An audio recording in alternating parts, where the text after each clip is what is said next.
What's up, everybody? Thought I had this thing set for horizontal. Just give me a second here.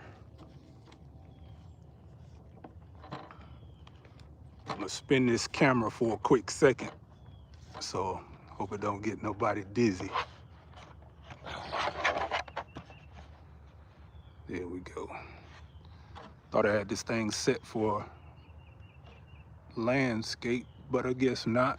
But oh well. Let's see here.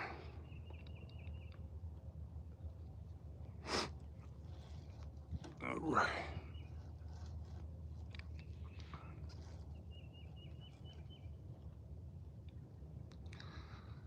What's up, everybody? On this beautiful, cold New Year's Eve. Just out here in the garden, it's let me see where my thermometer is. Here we go. It's about 35 degrees right now. But what I was out here doing, I was out here earlier this morning because I did like a little experiment and I wanted to share that with you guys. So let's see who's in the chat. Let's see here, live chat.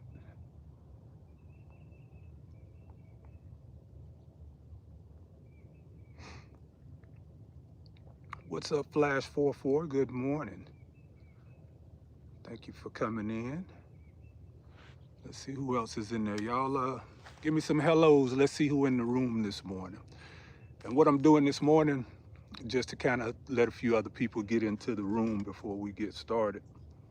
I just got my little temperature thermometer out here right now. It's about, I don't know, it's saying over 40 now, but I know it's less than 40. What's going on, Marvelous Garden? Thank you for coming in. I appreciate that. Got one of my compost thermometers here, and we're gonna do some little thermal testing this morning, because what I was doing is I did like a little thermal test on the garden soil to seeing if that soil is alive under freezing temperatures. And I was very happy at what I came up with this morning. So I wanted to share that with you guys. What's up, Danielle Jones? Thank you for coming in. She said hello. I see a few other people in here, but nobody's. What's up, Miss Red? Good morning. Growing out the box and everyone in the chat, she says. ADK 4419, hello. From Canada, minus 10 degrees. Oh my goodness, minus 10 degrees. What's that, Laverne? We just gonna say Lav 9697. Peace to the new channel, love for what you're doing. Great Fuel says hello. Let's see, Drew Hammond.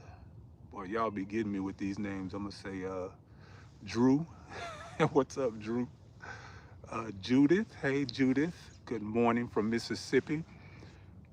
24, we got down to 26 degrees last night. You guys can hear me okay? If y'all can hear me okay, the little hearts over there on the side there, y'all hit the hearts. I don't care about the hearts in the chat. Y'all hit the hearts over there because that's what sends the live out, helps more people know that I'm live. So y'all, there you go. Thank you for that. It lets me know that y'all can hear me. But what I was doing is I thought it was very interesting. A little something that I like playing with this organic gardening, right? And we call it Antifreeze in the garden. And I thought that was a really good title for what I was doing this morning, because what I basically do is I like to come out when the temperature's down into the 20s and I test the soil to see what the temperature of my soil is. And I was just so blown away. Toronto, -6. Oh my goodness. Was it Valster? 6254 says -6 degrees in Toronto. I can't do it.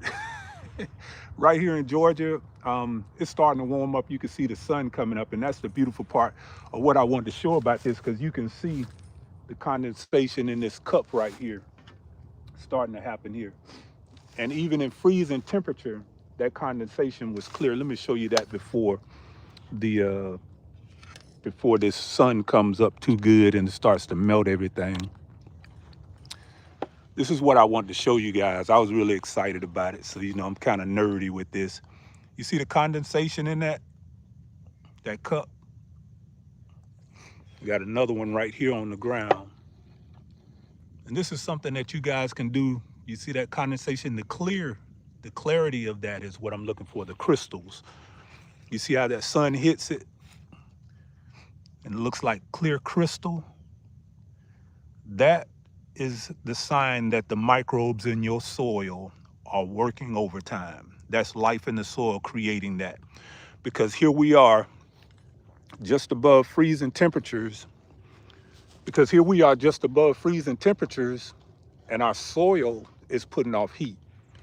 Now, let me show you just how good that is. We got a thermometer here just to kind of show it. This is our composting thermometer.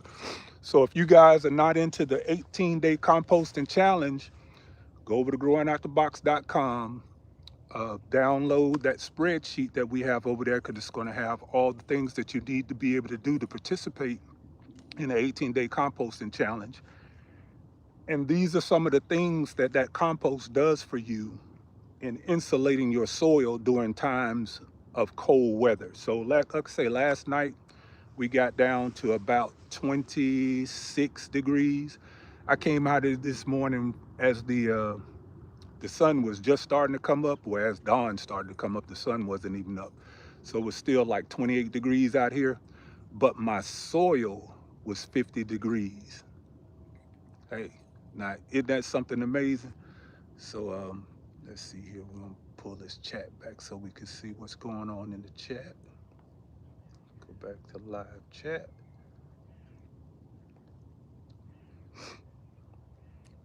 So again, Flash says they are -6 degrees Celsius. Whoa, that's too much. Hey, from Phoenix, Arizona. That's Sammy Christie. Thank you for coming in. Experiencing the earth boxes. You got any experience with earth boxes? I don't know. Let me know what you call in an earth box. That's all to say. Sure you can. Good morning. What's up, Oldham Homestead? What's going on? What I'm doing out there now, I wanted to show you guys the temperature. But like I said, here it is just above freezing. And if I'm gonna show you guys again this thing down here. You see the crystals in that? That's the thermophilic bacteria heating that cup up. And here we are at freezing temperatures. So why does that make sense to me? And I'm gonna show you something else. I'm gonna show you when I put this thing down into the soil, it's 32 degrees out here right now. And I'm gonna let you see how that temperature rises up when I put this thing in the soil. This is one of my compost thermometers, so you can get these on growingoutthebox.com also if you're participating in the 18-day composting challenge. So, right now, you see where that is? Now we're gonna stick this in the soil, and you can see even my mulch is all stuck together. It's froze together. But I want you to see this. You see, we even got ice on the mulch. So we still at freezing temperature out here. But we 32 degrees out, and I want you to see how that temperature rises if I can push it through this mulch. But I want you to see how that temperature rises when I put it in that soil.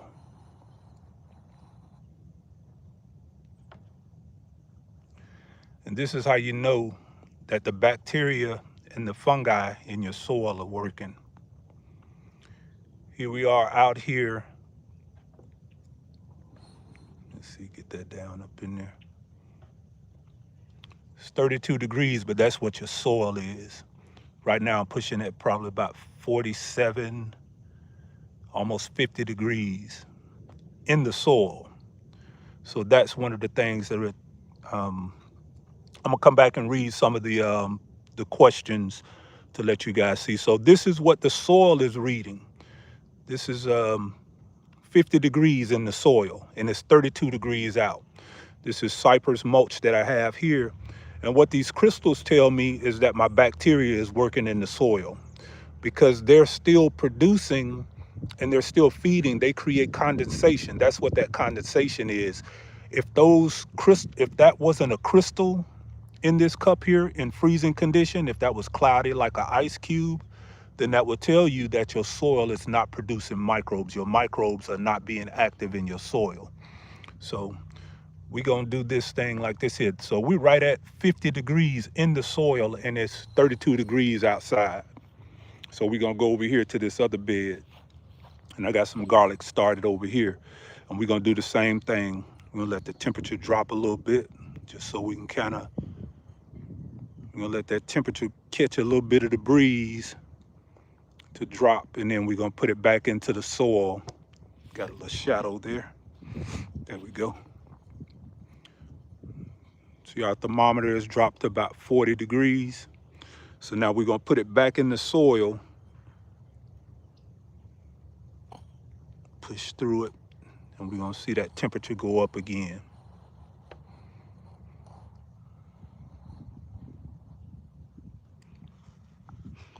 This is what we mean by antifreeze in your soil. I'm trying to make sure that you guys can see that.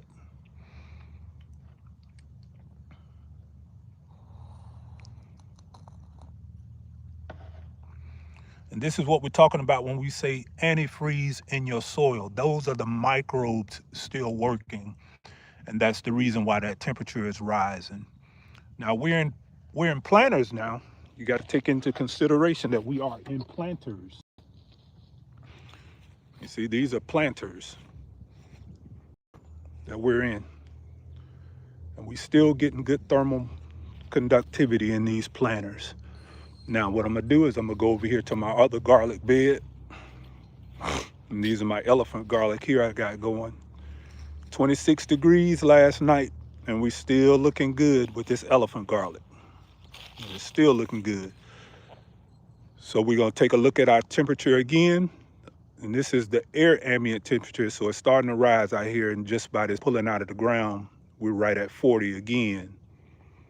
So the temperature is starting to rise, but we're gonna go right back down into our soil. Let me get to the other side so I can get off the shadows. Yeah, there we go. So I'm gonna try to push this down. Now you're gonna see that temperature start to rise as I push that in. And it's telling you what my garlic bed is.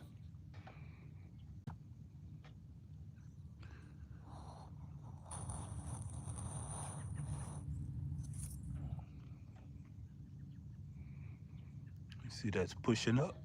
Let's see if we can get a good.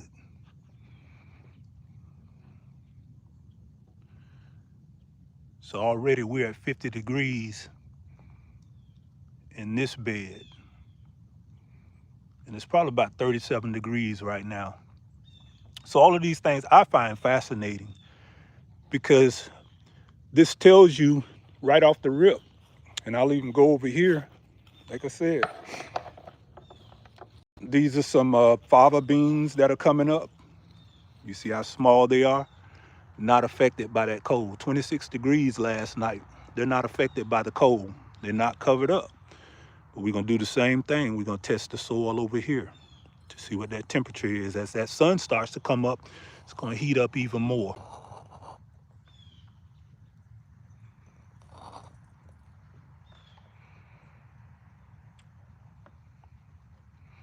See, we're already at 50. We're already at 50 degrees there. Let's see if we get a little higher if we push it in deeper.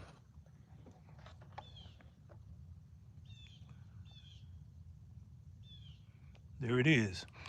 So we can go to any of our beds. And like I said, these are fava beans. The reason why I didn't cover those up is because they're still small, and because they are so close to the soil, they're going to get the ambient temperatures off of the soil. The soil is going to radiate. So I don't have to really protect them because the soil, the heat that's generated from the microbes in the soil, they take care of them when they're this size. And these are fava beans, but they'll get down to, the fava beans will get down to 15 degrees anyway. So, but I'm finna show you something different because believe it or not, the larger the fava beans are, like when they're in between that growth stage, they'll take more damage. So I'm going to show you these right here. That's a little taller. And you see they got a little bit of frost damage, just a little bit of frost damage. But what I should have did is what I did on some of these other ones. I should have came out and topped these off, took them halfway down. And what that'll do is that'll make them, I don't know if you can see this down here, side shoots. That's going to make them kick off side shoots. Now, again, we've been down into 26 degrees last night, and we've been in Georgia zone 8A down to 29, also down to, in Georgia zone 8A, we've been down to 19 degrees, 18 degrees, 20 degrees, 22 degrees. And this just goes back to show you just how resilient these plants are. I'm gonna show you something right here. These babies here ain't flinched. These are the ones, let's see here. Got the shadows. Look at there. These are tree collards. They didn't flinch. As that sun starting to come up, look at everything starting to stand up again. That's down to 26 degrees. And you notice there are no insect bites on any of these plants over here. No insect bites on anything. And again, all of this is for the FPJs that I use. Even on the little small plants down at the bottom, no insect bites. And these are not covered up. You see this? None of this stuff is covered up. No insect bites. Giving you a really good look at the brassicas here. No insect bites. No insect bites. You can go over here to the cabbage. You know how those slugs love cabbage? No insect bites. Nothing's covered up. Again, no insect bites. Nothing's covered up. Nothing's covered up. So with me saying that, and I'll go back over here to our fava bean, and even with the soft, we still go over here to our blueberries. We'll do the same thing. Most people think because those blueberries are in those planters there, they're gonna take a harder hit. No, they don't. Because we'll do the same thing here. We'll take our compost thermometer and we're gonna measure the soil and just see where our soil comes in at on one of our blueberry plants. And you're gonna be surprised at just how well they do.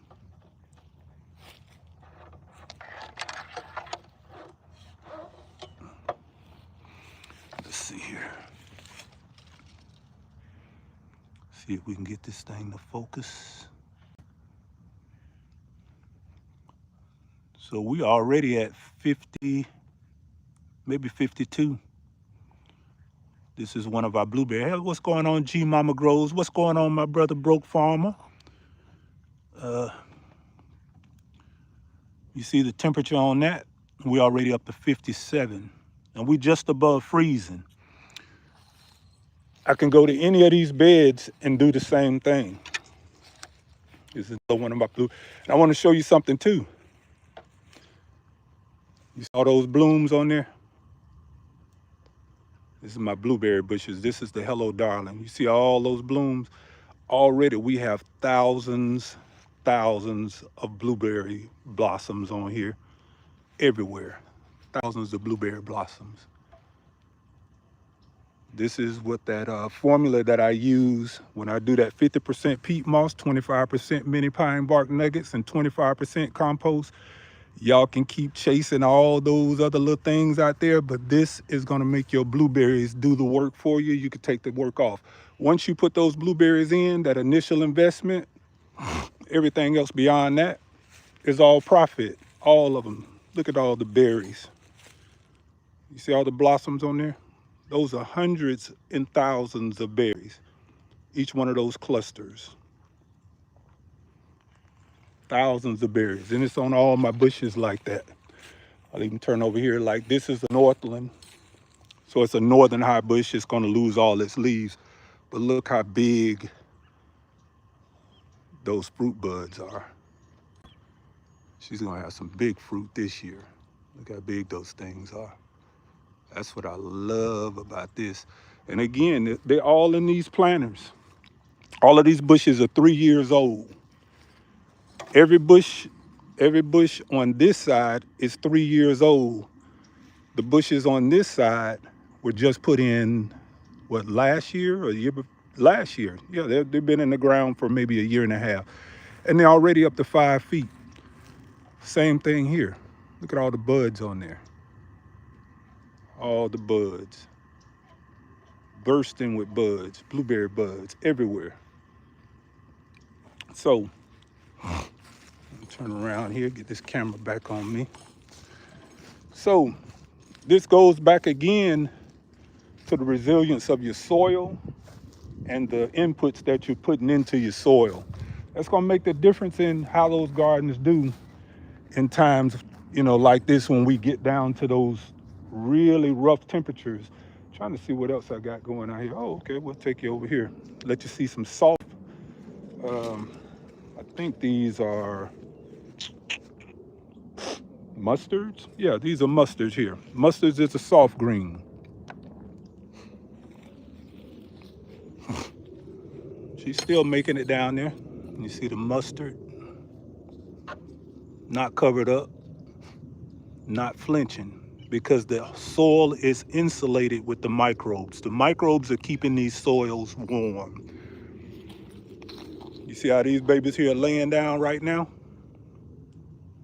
By the time that sun comes up good, they all be standing up again. They're not gonna feel anything. Now this right here, these are chrysanthemum daisies. If you are not growing chrysanthemum daisies, you probably want to be, because this is, if you ever have like the stink bugs or the leaf-footed bugs and you want to get rid of them, the flowers on the chrysanthemum daisies, that's your answer. That's what I use when I have to get that knockdown power. They'll take them out right away. 100% organic. Within 24 hours, it's gone. Chrysanthemum daisies is what you want. So like I said, I'm just taking you guys around, just showing you the resilience of the garden going through these freezes. And some of this stuff, I intentionally don't cover it up because I be wanting to know for myself what it's gonna do. Now I'll show you here some soft greens. You see how they laying down now? But what you don't see is any leaf burn. No insects, first of all, and no leaf burn. See how beautiful green they are? And that's after 19 degrees. That's after, we've been in the 20s much of the winter. And these are turnips. Got turnips mixed in down there. Soft greens. What's going on, Jim? I'm gonna go over there and sit down and chat with you guys in a minute. But I just wanted to kind of walk you guys around and just show you just some of the stuff I be experimenting with. Same thing over here. I don't even know what I just kind of threw seeds in this bed here, and they're still coming up. Look how green they are in the middle of winter. That's the soil doing it. And I'll do the same thing over here now that temperature is starting to come up. We're gonna put this probe in here. This is one of our compost thermometers. And let's see what the soil looks like over here.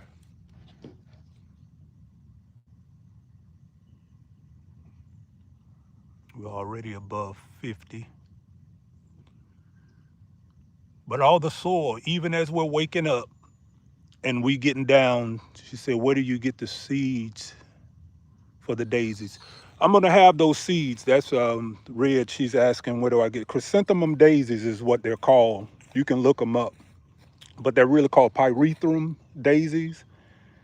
And under this tarp here, this is where I'm growing my alfalfa.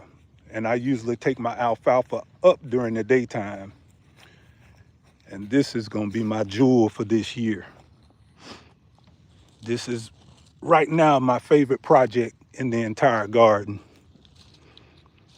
Let me see, I'm just take this cover up because I take the cover up to let them photosynthesize in the daytime. So we're gonna take the cover up on these and let you guys see what alfalfa looks like as they start to come up.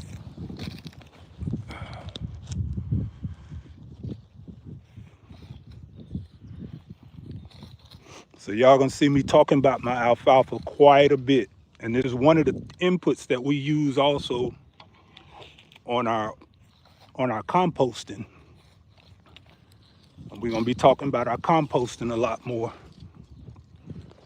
as we get closer to spring. So this is what I do over here. Every day I come out and I open this bed up just to let them get. I know it's a lot of work, but it's well worth it.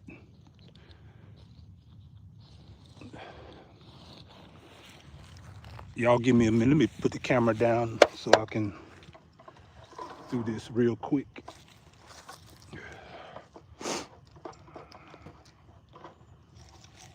Maybe you guys can see me over here while I do that. Yep. So I'm gonna put the camera down for a quick sec.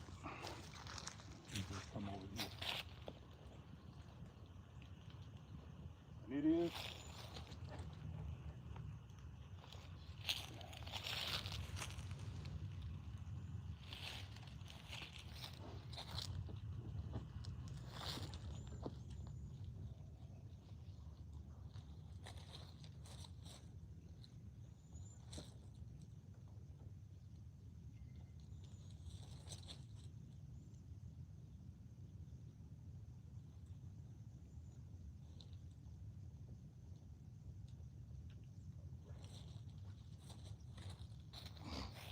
So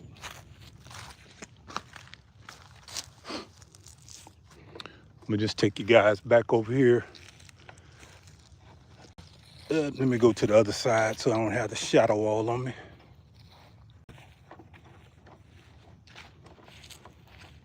This is what your alfalfa looks like when you first start bringing it up. And this is such a beautiful sight to me when you start seeing this stuff come to life. These are alfalfa. Now what you'll have is, this is a perfect example right here. These are alfalfa as they start coming up. You see the trifoliate leaves here? That's the clover. And then you're gonna see a monofoliate leaf right there. Mono just means singular. And then you're gonna have your condyletons on the bottom. But what this tells me when I start seeing these trifoliates pop up, that's telling me that this plant is effectively doing very well. And that's what you see all throughout here. This is alfalfa all throughout here. Everything you see where the trifoliates are, that's alfalfa. This is gonna be my jewel bed right here, because this is gonna stop a lot of the inputs that I have in going outside of the garden. This is gonna feed a lot of my garden moving forward. Between the alfalfa and over here, you see we got some comfrey, got more comfrey. So this bed here is gonna be pretty much dominated for comfrey. And then I have my alfalfa here, and then we're gonna have our Mexican sunflower. So we just, like I said, what I generally do every morning, I come out and I open this up to let it photosynthesize, because it lets them get that sun. They can handle the cold, but at night I do cover them up.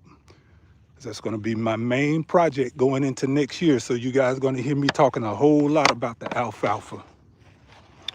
I'm gonna come back over here. So I'm gonna come back over here. We're gonna chat a little bit. And like I said, we look at these little simple things and we really don't even think about what's going on in the soil, because we see stuff like condensation, like I said, on this cup. And we think of that as just condensation. But you think about the mulch that's here and you look at that mycelium. I love seeing that on the soil. See those little white strands right there? That's mycelium. And what that'll do is it'll start to bind all of this stuff together and it'll become a blanket. And that's going to hold moisture, and your plants can take that moisture and use that in reserve. Like I say, these elephant garlic I transplanted the other day haven't missed a beat because I sprayed them with my fulvic acid extract. They don't miss a beat.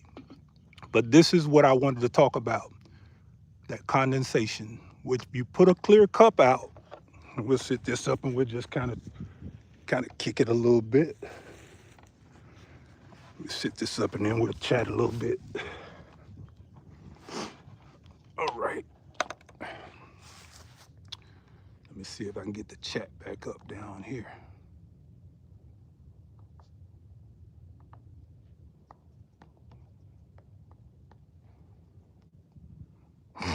All right, so now we're gonna get into the chat.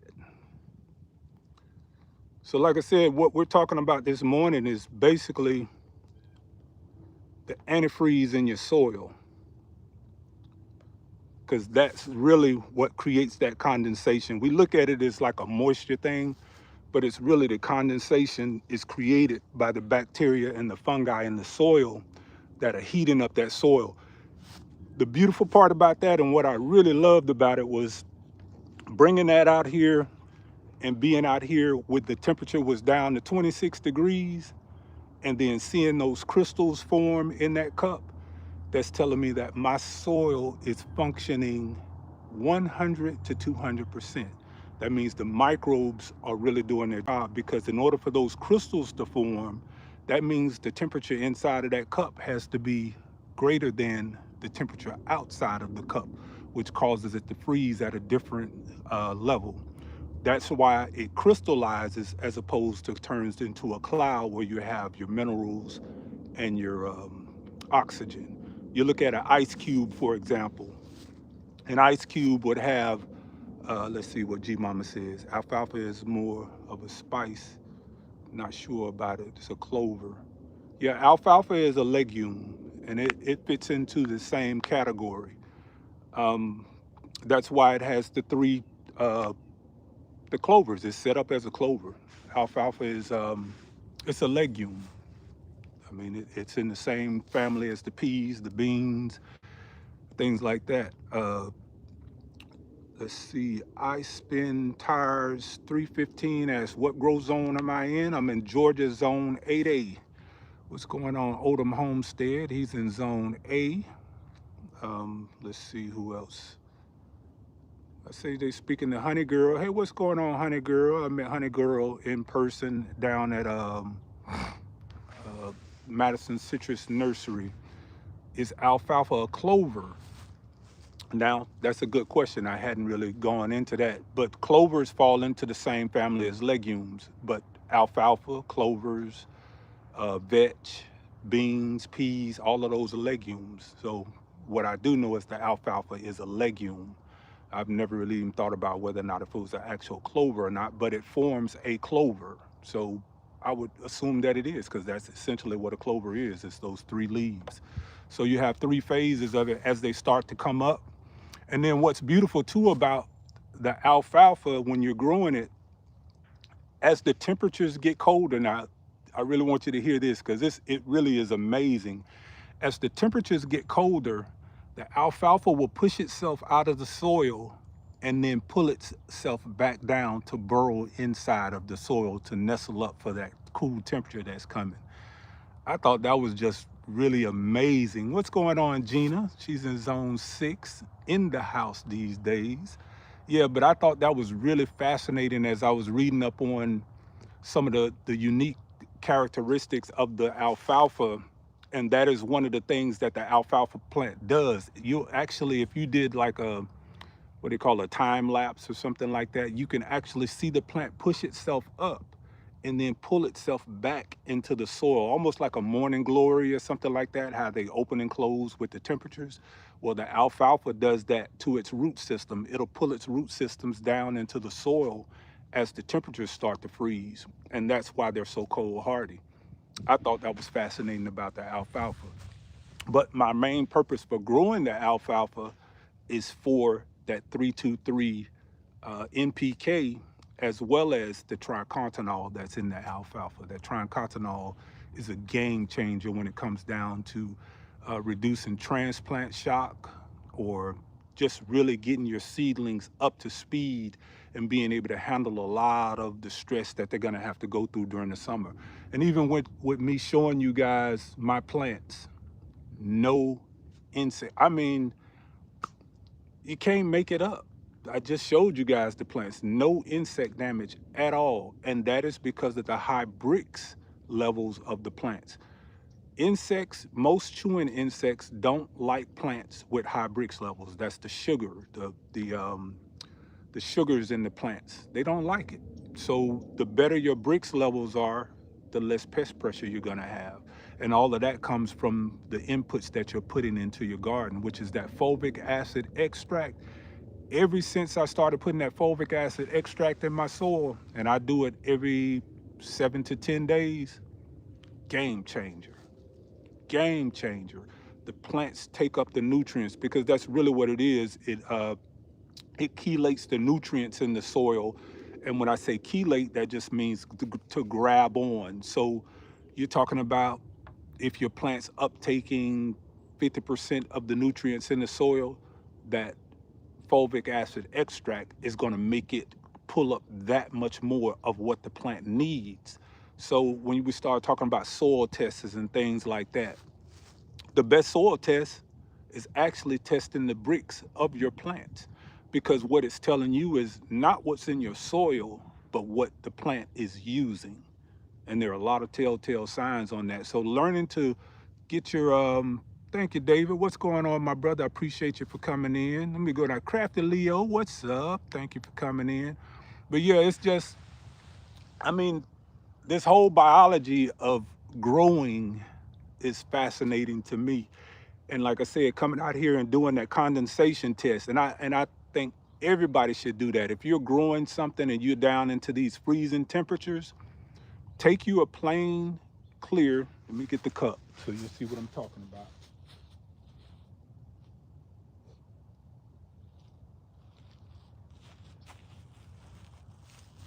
You see this right here? The condensation that's on the inside of that. Take you a plain solo cup, dig it down into your soil about 1 inch. You don't want any water in it, just dry it out. Put it down into your soil about 1 inch. On a day like today, when the temperature's starting to get up, you're gonna get a little condensation in there. But as that temperature starts to drop at night and you're getting down into your 20s, this is gonna freeze. And the way that it looks after it freezes is gonna tell you if your soil has antifreeze in it. And that's what this video is about today. We're talking about the antifreeze in your soil. If you freeze and it looks like the ice cubes in the refrigerator, which has like the air pockets in it, and then you'll see like the cloudiness of your ice. If your cup freezes and has air pockets in it, in the ice crystals, then that means that your garden is not performing efficiently. That means you need to be putting some more organic inputs in, and you got to change up your strategy a little bit. But if this freezes and it looks like crystals on the inside, that means your microbes are producing carbon dioxide, they're producing heat, and that heat is freezing slower than the temperatures on the outside. And that's what causes it to crystallize. And it's only going to do that if your microbes are functioning efficiently. That's what insulates your soil. That's why I can come out here on a morning where the temperature is freezing and my soil is still at a 50 degrees. That's the microbes inside. If you think about what we're going to be doing on our 18-day composting challenge, right? Thermophilic composting. That's basically the bacteria in the soil that's heating up to that 130 to 160, and that's what's causing your pile to decompose. So essentially, that's what your garden beds should be doing at all times if you have the right amount of organic matter in your soil. Your garden bed should constantly be composting, and your microbes should constantly be working, and that's what creates that heat. They insulate during the summertime and they create heat during the wintertime. That's the purpose of your microbes. Um, let's see. I'm gonna go down and read the chat. That rosemary bush is stunning. Hey, you know, yes, she is. She's beautiful. And they flowered for the first time this year. Beautiful blue flowers. I've never seen rosemary flowers before. They flowered this year. And I was, like I say, blown away. Uh, Rosemary's cloche. I like to quote that because they were saying as Mary was fleeing with the baby Jesus, and this is going back to the rosemary bush, as Mary was fleeing with the baby Jesus, the story of the biblical, I guess, legends, that she laid her cloak, which was blue, on top of the rosemary bush, which had white flowers at the time, and the flowers turned blue from her cloak. And that's the story of rosemary, or the Mary's rose, as they call it. So that's something I really love about the rosemary. Every plant that's in the garden has some type of meaning to it. You know, I try to grow for other than just the food and just the consumption of the information that comes along with it, but also the spiritual nature of it. So those are things that keep me excited, you know, to come out here. Let me go down here and read some of the chats. Um, let's see. See, Precious Sunshine is in here. Free to see me. Hey, caught you live. Yeah, thank you. Really appreciate you. I'm gonna go back a little bit so I can catch some of the people. I know I missed a lot of you guys coming in. No B283, Happy New Year's from Denmark. Okay, we getting all the way across the seas. Thank you, G Mama, for putting up growingoutthebox.com. Oh, I'm glad you put that in there, G Mama, because we are gonna be doing our 18-day composting challenge. Let's see what hold on one second, let me get my,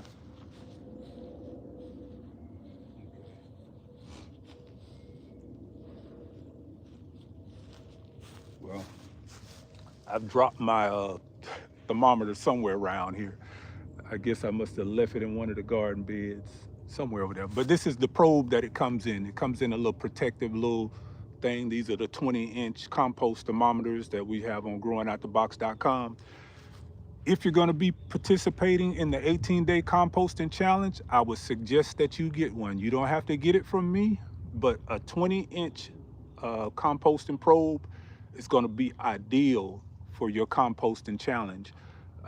One of the reasons why you want to have this is because we want to be monitoring our compost pile each day to make sure that we're on track to be able to get to that 130 to 160 thermophilic phase that we have to get through in order for that thing to kill the weed seeds and the pathogens. So you got to have, matter of fact, let me go over here. We about to find this, we gonna find this thing because I know I left it somewhere around here. Y'all give me a second and then we're gonna start looking down at the court. There we go, I see it down there. And this is my teepee tent here. You see my teepee tent back here? I don't know if Broke's still in the room, but that's where my first year Brown Select Satsuma is in there. Now she's taking a little beating from the leaves, but she is still doing well, so we're not even gonna worry about her now. And we're gonna have that citrus coming in this year on growingoutthebox.com. And this is what we're talking about, our compost thermometer here. I'm gonna get back over here and get us a seat. I kind of like the little spot over there by the rosemary too. There's a little talking little spot. Got the little heat coming through also. So And then I got my little Buddha set up over there too. You see my Buddha back there? I like that little spot too. See, she has the little lamp up under her. I like that. But it's my little Zen spot. Let me see if I can get a nice, there you go. See the little rabbit down there? I meant the deer. The bed. Yeah, I like this little spot here. We're gonna sit here and we're gonna chop it up a little bit. So here's our thermometer here.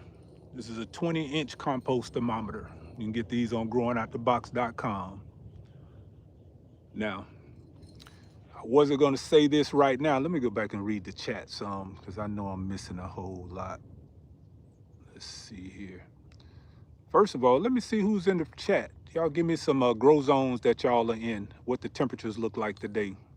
Give me some grow zones and what the temperature looks like today in your grow zone.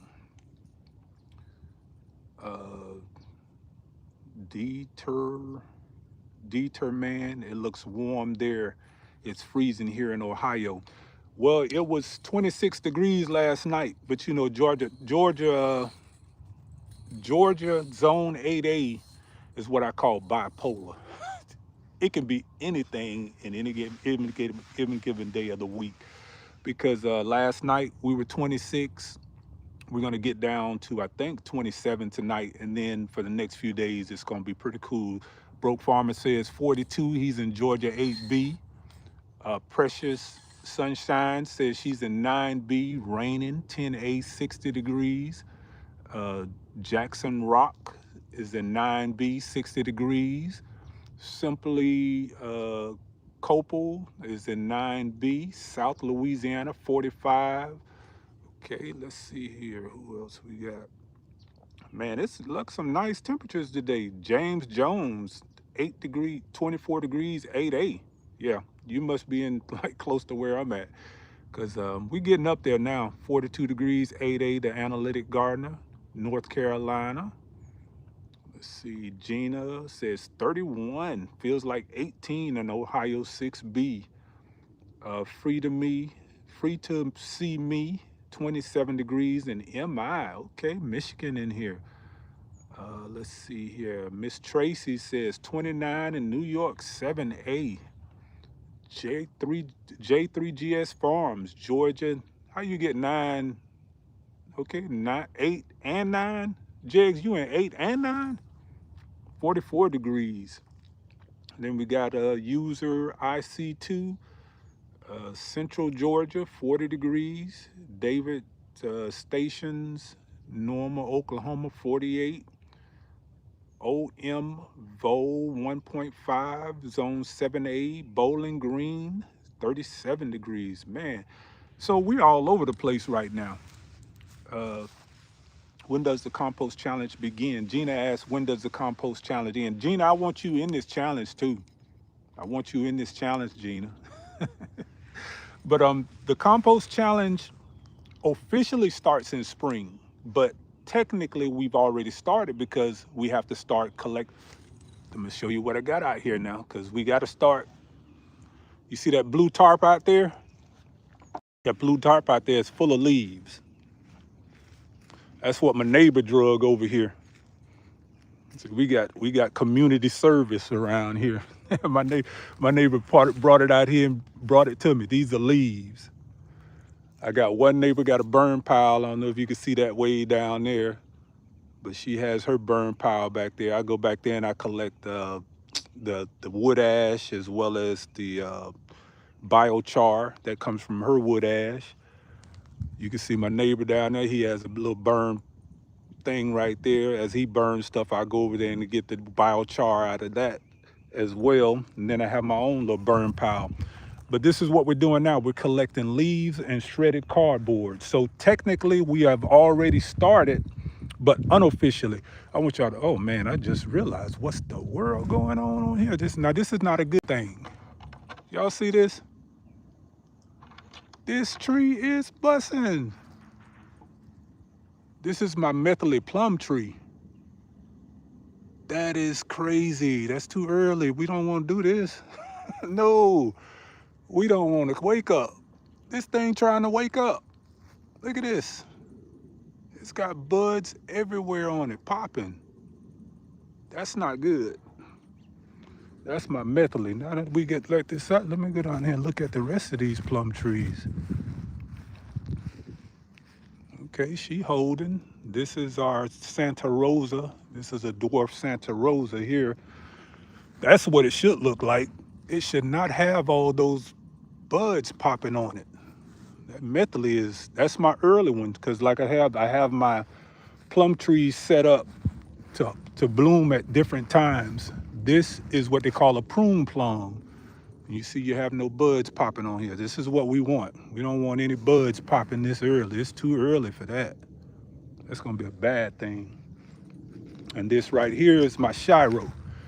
I think this is gonna be my best plum tree here, this Shiro.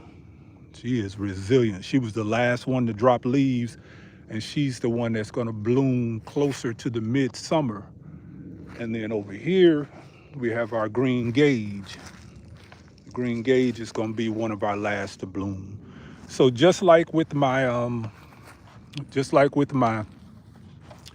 the same way that I do with my blueberries, I got all my plum trees set to bloom at different times. So I got an early bloomer, which is my medley. My next bloomer is gonna be the dwarf Santa Rosa. And then you have this one that'll bloom, and this is what they call a prune plum or an Italian plum, but most people call them prune plums because that's what they make the prunes with.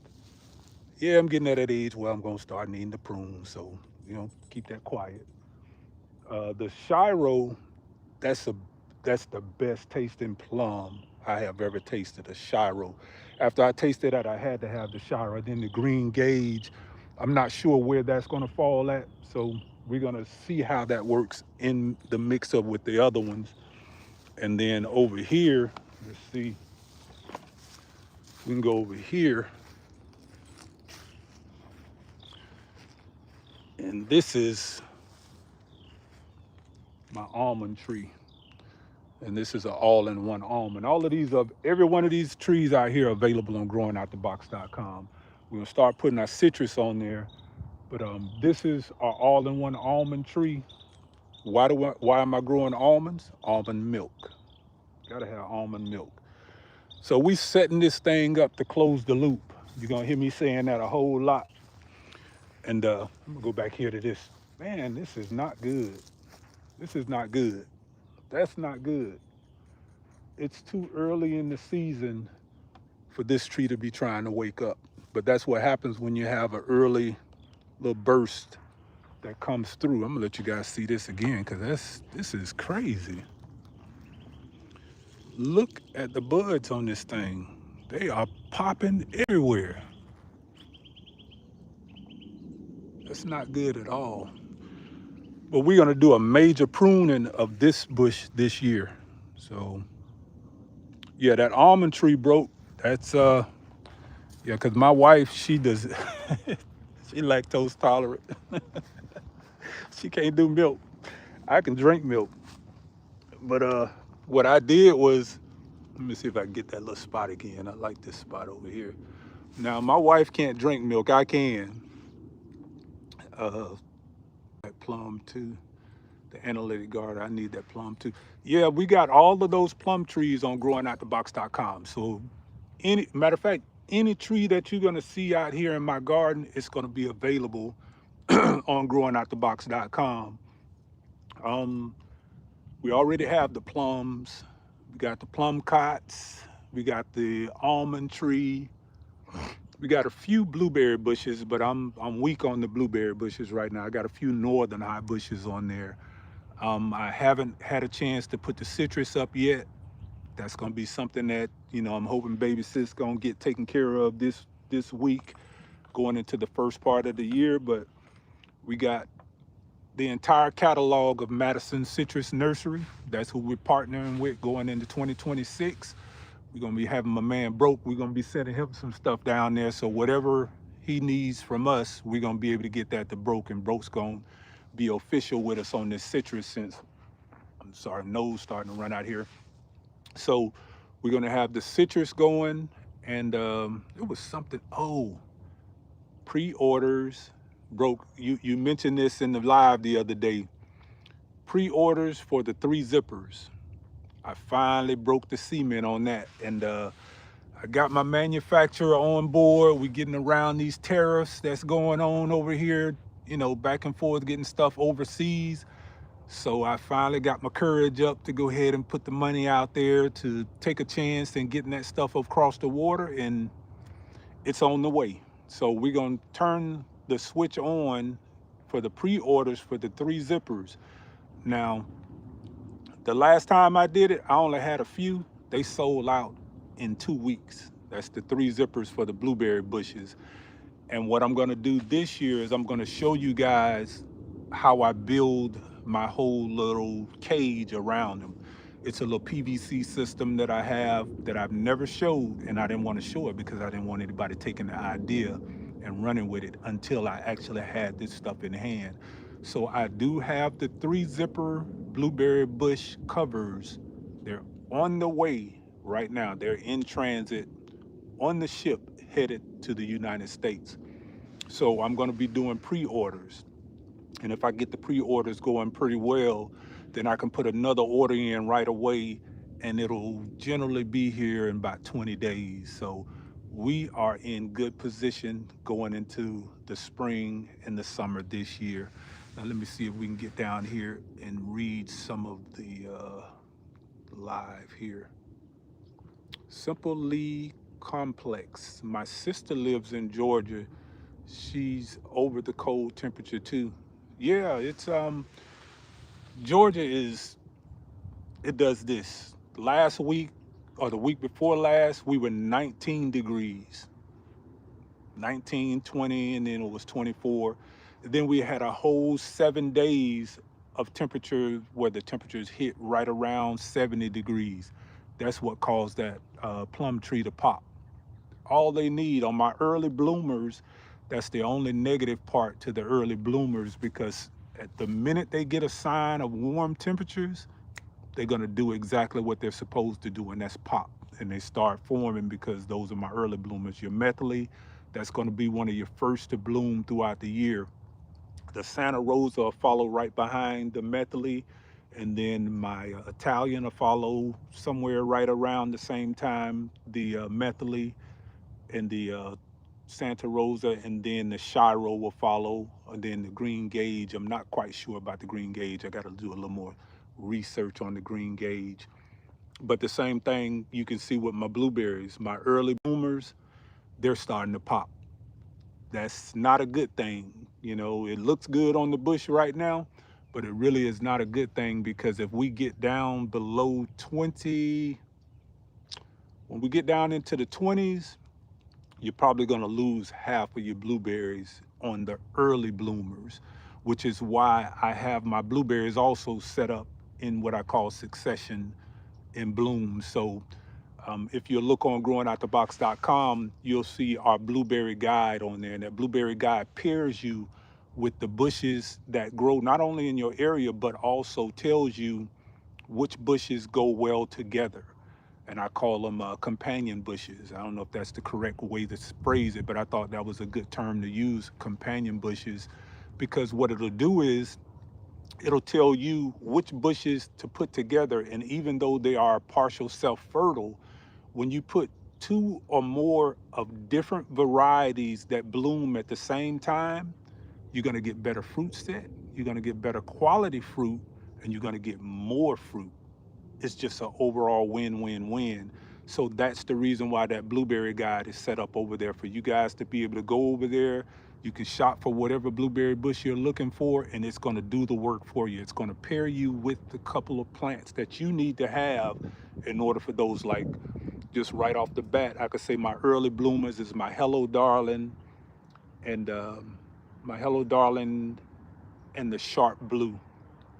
They're going to bloom around the same time. So that means they're going to cross-pollinate. Now, if you're talking about saving seeds, which we don't do with blueberry bushes, cross-pollination is the best thing that you can have for the biodiversity of your fruit. It's going to give you, again, better fruit quality, better fruit set, just overall the texture, the taste, everything about your berries are going to be even that much more better. Um, my next one would be the Northland. The Northland is paired with the Chandler. The Chandler's, oh man, the Chandler is going huge berries. If you got a Chandler blueberry bush, if you cross pollinate that with the Northland, you're going to have huge berries. And then we go to the pink lemonade. The pink lemonade is kind of a hybrid between a rabbit eye and a southern high bush. So the pink lemonade has some lineage all over the place. She will actually cross pollinate because she's technically a northern high, I mean a rabbit eye, but the pink lemonade would technically cross pollinate with a northern or a southern high bush.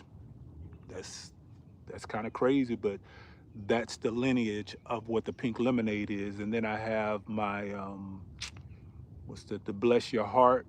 The bless your heart is paired with the bright well. I have the what else do I have over there? I have 21 blueberry bushes, so I have to be looking at them to tell you what they are. But I'm loving this whole thing, man. Let me see. Let's get down here and read some of the chat. Proud of you, David Core with the crops says, proud of you becoming an inspiration for many. Hey, brother, this whole thing is about encouraging, man. I just want, like I said, I ain't gonna go all deep into that whole little spiritual thing right now, but that's just a whole big part of me. And the way that I was, I just always been that dude that you can call when you had the issues, and even if I didn't have the answer, we would figure it out. And I always say we would figure it out. And I'm still that dude, you know what I mean? It's like I've removed myself from a lot of the people that I used to be around. As you get older, you start realizing that everybody that's in your space is not meant to be in your space, because a lot of times people take energy away from you, because when you have that spirit of good nature and you tend to want to give and help everybody around you, you have to be around people who want help. That's one of the things that I've kind of learned, as I start to get older in life, that, you have to put yourself around people who are receptive to growth and taking in the energy that you're giving out, because if not, you're just going to be depleting yourself. So that's what you guys do for me. You know what I mean? It's like, even on Miss Linda's live last night, she was talking about how we as gardeners will talk about the garden to somebody, and they'll be sitting there like, yeah, yeah, but it's going in one end out the other. You can only do that with another gardener. Nobody else is going to understand that. And I think, just not a religious thing, but just walking in my spirit my entire life, I found myself talking to a lot of people, and it was just going in one ear and out the other.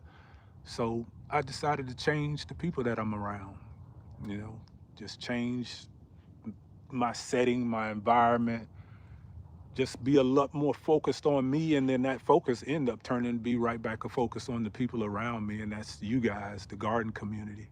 You know what I mean? So I'm just really thankful, man. And I get excited every day that I come out here to the garden. And like I said, I was in Miss Linda's live last night, and she was talking about that same excitement when you discover something new in the garden and you just want to share it with everybody. And I was literally out here before the sun came up this morning, because I started this little experiment with the cups yesterday as the sun started to go down. And when I came out here this morning, and it worked out the way that it said it would, if your soil has that antifreeze in it, I was gassed up. I mean, I was really gassed up. I was really excited, because that tells me that the things that I'm doing out here are not just in vain. It's just not something that I'm doing just to have something to do. That means that the biology in the soil is actually doing the job that I believe it is doing. And these are the ways that you test your soil to know if it's actually being effective towards your plants. I transplanted that garlic the other day. You saw me, instead of putting the mycorrhizal fungi into the soil on the roots, which most people do, I sprinkled the fungi up on top of the soil and I mixed it into the top layers of the soil. And then I went behind it with a fulvic acid extract. That fulvic acid extract basically molecularizes the substance in the soil and causes them to just flow through the soil in such small particles that the plants can actually pull them up. And that's just amazing, you know what I mean? To where it's like you can put your nitrogen in, you can put your phosphorus in, your potassium in the soil, but then is your plant taking those nutrients up? That's what that fulvic acid extract that I've created is able to do. It's not a commercial grade, where you have to use these real powerful acids to get it to go from one extreme to the next. So basically, you're taking something as simple as wood ash. The other night we were in Brokes Live. You saw me outside, and you probably was wondering what I was doing, what I was burning in my wood pit over there. And I got a big cup of wood ash out of that, fresh wood ash. Fresh wood ash is going to be anywhere from a 11 to a 12 on the pH range. And the way that I do that fulvic acid extract, I take something like a wood ash, which has a high alkalinity. I mix it with my peat moss, which has a very low pH, and then they shock each other. And that shock causes the solids in that solution to what they call precipitate, and that is to drop to the bottom. Everything that's left in that liquid at that form is your fulvic acid. Your humic acid has fallen to the bottom or precipitated. You basically sift off the solids, and that golden amber liquid that you have left over, that's your fulvic acid. You're going to have to dilute that because it's going to be too acidic for the average plants. It's going to have probably a pH in the range of a 3.5 to a 4.5 or something up in there. But you dilute that maybe like like I like to use the cups. The bottom of a cup will fill up my 2-gallon container. You water that on your plants, it's like a supercharge. You get this, and that's literally what it is. It's supercharging your soil. Your soil and the, what's a good analogy for it? Your nutrients in your soil, like your phosphorus, potassium, iron, zinc, magnesium, all of those things, that's like the battery. That's your battery. And that fulvic acid extract acts like a jumper cable. And when you pour it into your soil, it jumps that battery off and it starts everything to grow, and your plants take it up, and that's what makes them stand up. It's just beautiful. It's just beautiful. This guy is always so good. Red Tree 54512. Thank you for coming in. Good live, good vibes. David Corr says, proud to become, let me see. I don't know why my chat always stopped and I have to refresh the chat. Let's see here. See if I can get back down to the bottom. You're going to try styrofoam cup methods from transplanting? Yeah, the Simple Complex says they're going to try the styrofoam cup for transplanting. Now, one of the reasons why that styrofoam cup, now, you're going to have a few people that's going to have their personal takes on the styrofoams, and rightfully so, because styrofoam would be considered somewhat of a plastic. So you're going to have microbes and nanoplastics. That's something that you do have to take into consideration. This is a real thing. Nano and microplastics going into your soil. So that's the only negative to that. But we're using plastic containers everywhere, and it's based upon your, however you want to do it. But there is the thing that you have to take into consideration. The styrofoam does give off nanoplastics, nano and microplastics that can get up into the roots of your plants. Can that be transferred over into you? Yes, it can be transferred over to you. But this is something that I'm working on also, to be able to have a container that we can still do this, the cup method without the styrofoam or plastic. I'm still using my styrofoam. Do not put your styrofoam out in the sun, because of course that helps it degrade. But here's the thing, and my point behind the styrofoam, you can put it in a landfill and it'll be there for years. So that's one of my arguments on defending why I use the styrofoam, because the breakdown capacity of the styrofoam is lesser than that of plastic. If you put the average plastic container out in your garden for over a year, that plastic's going to be broken down, and then you're going to get those nanoplastics and microplastics in your soil. And that includes these solo cups. Even if you're drinking water out of these, that plastic uh, particles also goes into your drinking water. So, but that's, again, that's above my pay grade. I don't try to get too much into what you should or what you should not do. I only do what I do, and if you like the results of what I do, then I say try it. Do your own research. You know, let's see here. Get back down to the chat.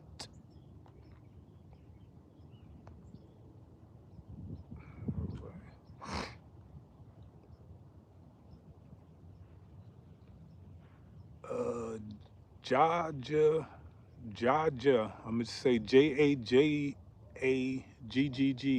What tips do you have for someone who wants to start a garden in the spring? Starting your garden in the spring is no different than anyone else starting their garden in the spring. We all start from zero. The only advantage that I have, and some of the probably gardeners that's been doing it for a while, is our soil is better conditioned.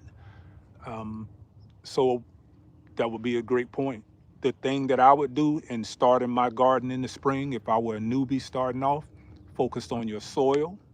That's going to be the main thing. And like I said, I can't really advise you on synthetic growing because I don't use synthetics. Most of the stuff that I use over here are going to be organics. You can buy bag fertilizer, the organic fertilizers. But this year, we're closing the loop. This is where I really start to get into the 4 years that I'm really going to say 3 years that I've really been studying. I've really been studying for the past 3 years. I've been technically in the garden for 3.5, 4 years, but well, maybe 2 years. I'm going to give myself 2 years that I've really been studying what it is that I'm doing and what the results should be after I've done these things. Again, this the ice freeze cup today, that's what I've been gearing myself up for. So when I get my soil to a point to where I can start testing the inputs that I've been putting into it and how effective are they at doing what it is the science said they should do. And the freeze test, creating crystals in this cup under freeze condition, tells me that my microbes are very active in the soil. That's the freeze test. That's telling me that my soil is doing well. Last week in a video, I brought my Brix meter out and I showed you guys me testing a leaf sample from one of my plants. The Brix levels on a collard green was like a 11.5, which is close to a 12. 12 is considered excellent sugars in your plants. You got a 6 that's telling you what um, the greens that we get out of the grocery stores, the quality of them are going to be anywhere from a 6 to a 7. That's poor. And then you have average, which is going to be like a 8 to a 10. And these are, we're talking about collard greens, the Brix levels. And then you have from 10 to 13, or even better. My collard greens are ranking at 11.5, which is right below a 12. That's considered excellent for a Brix level. So now what does the Brix tell you? The Brix is going to tell you how efficient your nutrients in the soil are being used by the plant. You can't get a soil test to tell you that. Your soil test can tell you you got nitrogen in the soil. And matter of fact, it doesn't even really calculate your nitrogen correct because the nitrogen is mobile, it's constantly moving.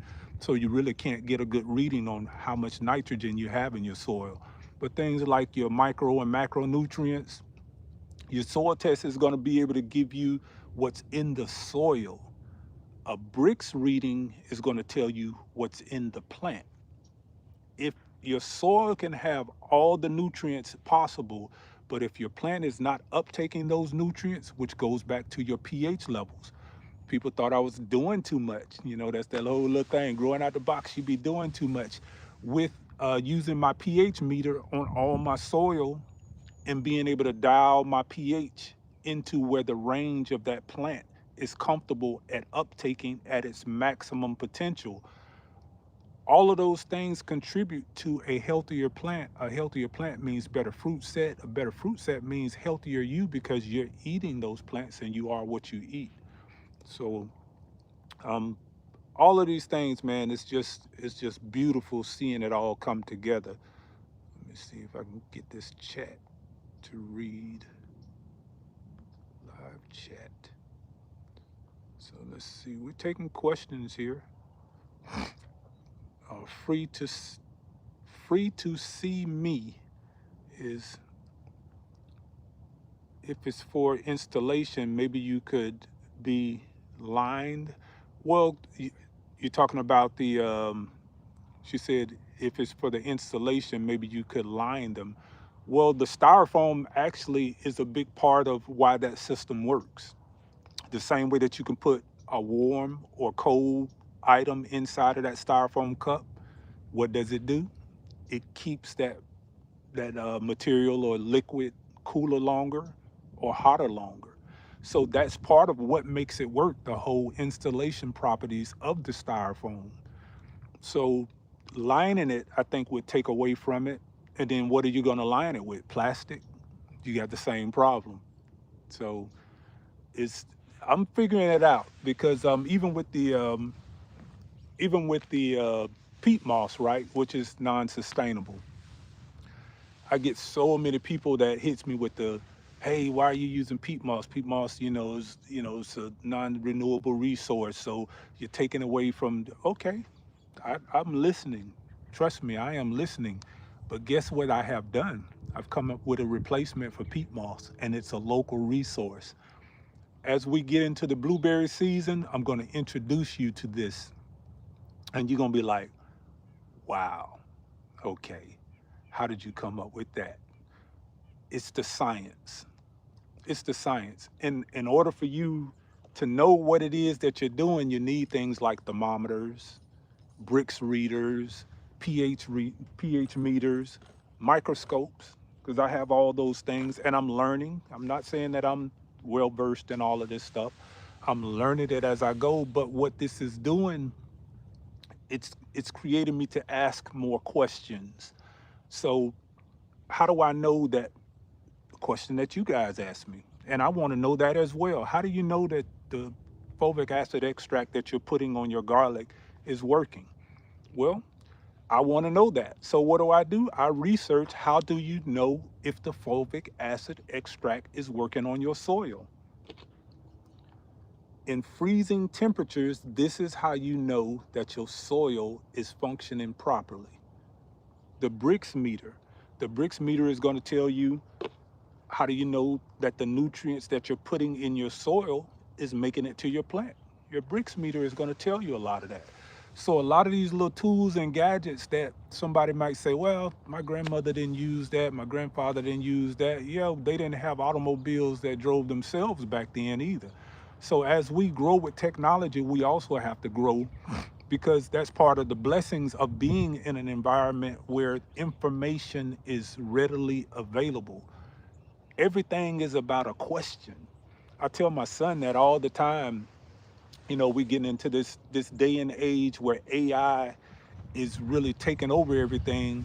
And when we have those conversations that I'm talking about with my son, and I say this to you guys as well, everybody eventually is going to have their own personal AI bot. Eventually, it's going to be that. We can fight it. We can put our heads in the dirt and pretend like this is not happening, but it is absolutely happening.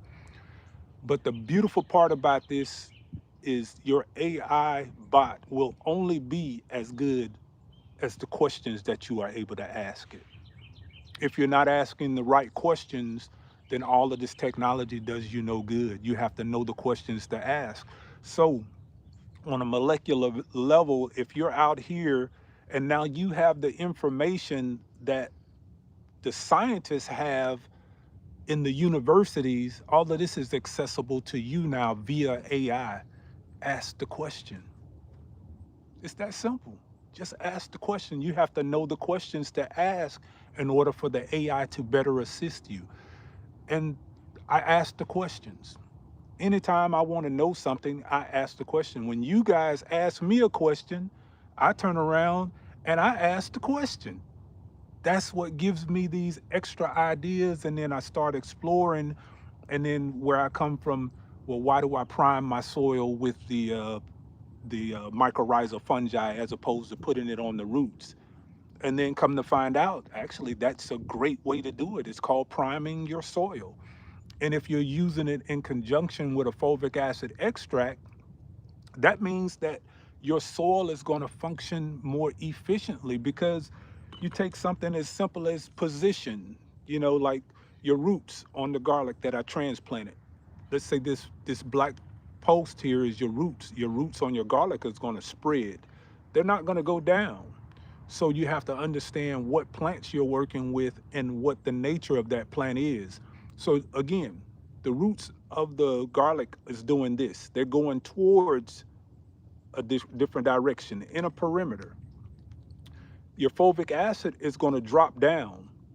So when you water it, those nutrients or that water droplets just travel through the pockets, the air pockets in the soil. So if you put, let's say this is the base of your garlic plant and your roots are going to travel out here, but you put your mycorrhizal fungi on the roots, then that's where that fungi is going to start developing from. But if your roots are already going to extend out to here 3-4 inches, and that mycorrhizal fungi now is landing at 3-4 inches, your roots just being able to extend even that much further. So now, whereas you have a 4-inch root span, you just created a 15-inch root span.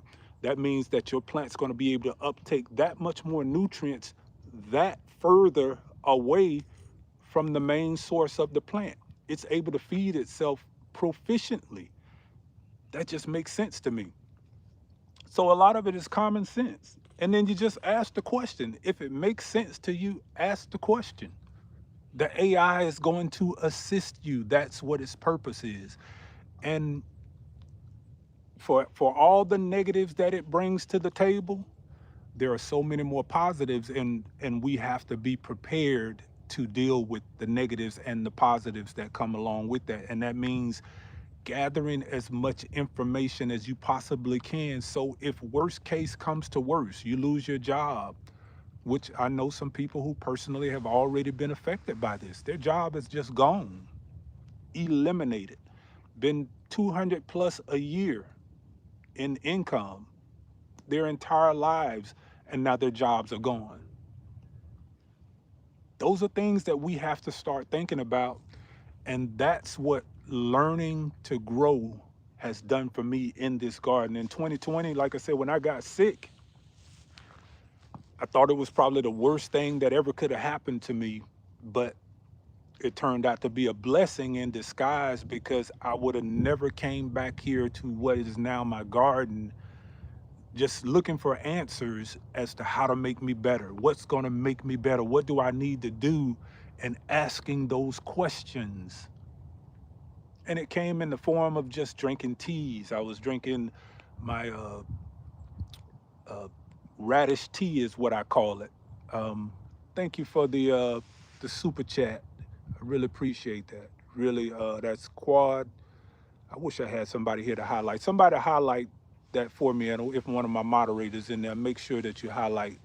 I can't even pronounce that. Quade Karma. Y'all gotta, y'all killing me with these names, man. I can't keep up with these names, but I really appreciate that super chat. But going back to my point, had I not gotten sick in 2020 and being financially in a position to where I thought I had everything under control. You got the 401k, you got a few stocks here and there, the bank account looking pretty good. Everything seems to be situated, but then when 2020 hit and I got sick, really sick, I realized that nobody around me knew what to do. Nobody around me knew what to do. I was the one that used to always make it happen. I was the one that used to go out, and when something was going on, I came up with the plan. But when I got sick, I found myself in a place to where everybody was looking at me like, what do we do next? And that was the worst, other than me being sick, that was one of the worst feelings I've ever experienced in my life. Because I realized that worst comes to worst. And if I weren't, I wasn't to make it through that little thing that I was going through, that my family was not going to be okay. No matter what money that I had put aside that I thought was a part of the plan, at worst case scenario, you put this, you got your insurance policies, your stocks and all, none of that would have made it okay because I am the missing link, so that's what really drove me to the garden and really said that I got to do something different.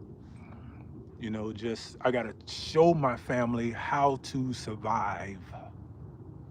Like, if something were to happen to me, my wife comes out here, she'll kind of watch me, and every now and again I'll forget what I'm talking about, and then even in the background she'll say, oh, you talking about such and such.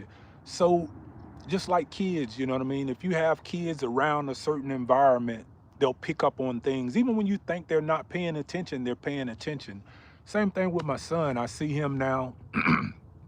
He'll bring his lady friend over, and they'll come out here and they'll be picking the blueberries off the bush, and he'll eat them straight off the vine. And I remember the first time I was sitting over there working, and she was like, "You can eat that without washing it?" He said, "Yeah, my dad don't put chemicals on any of his plants," and he just kept eating.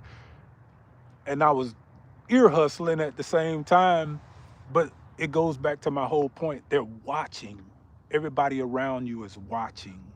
Even when you think they are not, when you put yourself in a position to where you focused on something, every now and again, your wife, your husband, your spouse, your mate, they're going to come out here and they're going to put their eyes on what it is that you're doing, and you might not think that they're really paying attention, but they are.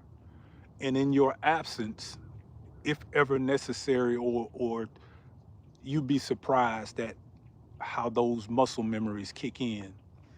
Because a lot of the stuff that I do now is based upon when I was growing up and watching my grandfather grow, you know. Not that he ever taught me how to grow, but I remember just watching him. I remember him having the burn pile on the side of the driveway, and then he would burn the pile, and then he'd take the leftover, as we now know it as potassium, wood ash. He would take that potassium over to his garden bed and he'd sprinkle it around. I remember that. I didn't know what he was doing at the time, but now that I'm older and I've started researching and understanding what these natural elements and minerals that we have around our own properties are, wood ash, potash, potassium.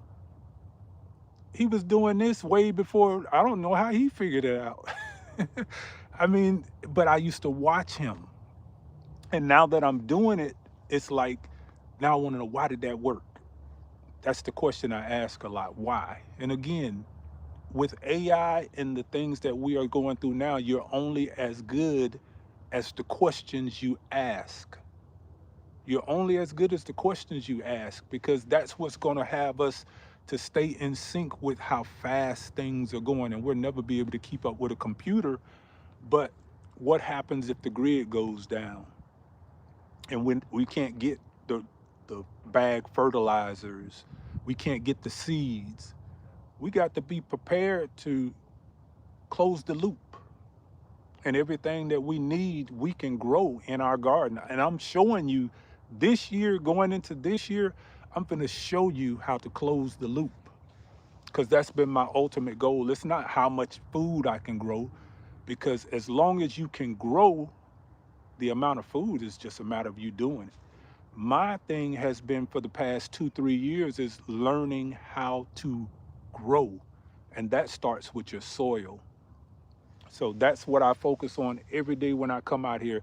It's not the plants themselves, but the soil and what the soil does to the plants. That's how I look at it in that order.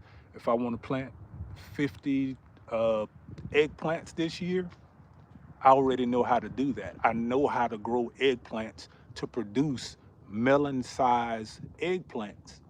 So when it's time to feed the family, all I got to do is put the seeds in.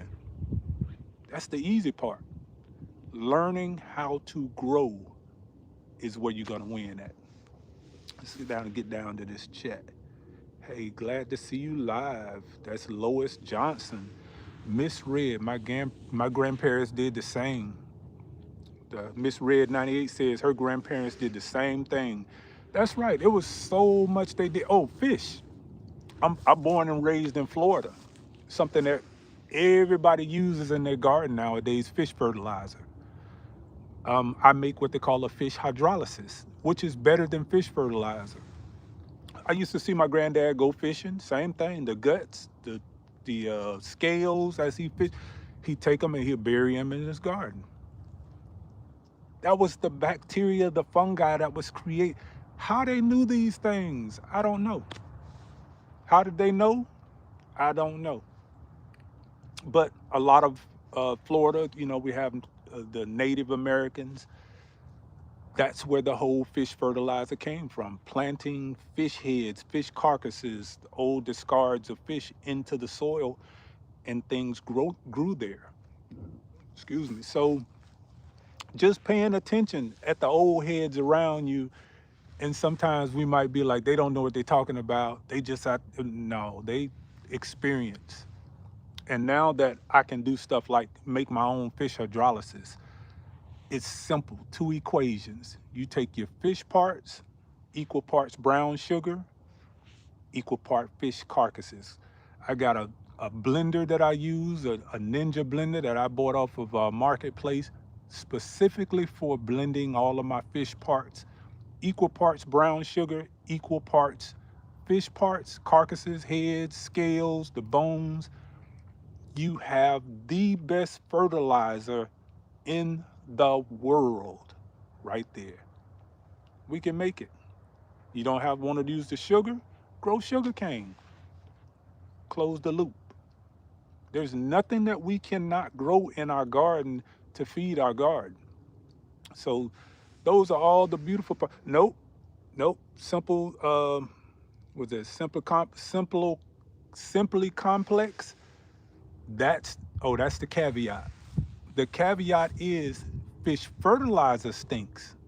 Fish hydrolysis does not. All of these, I'm giving y'all the jewels because this is what I'm going to be sharing with you guys coming into 2026. Fish hydrolysis smells like almost like a wine. Has a fermenty, like a wine type smell to it. It does not stink. Not at all. Now, when it first starts, of course, you're going to have your fish, but as it starts to ferment, because that's what you're really doing, you're creating a living soil. You're living life that's going back into your soil, and it's a fermentation.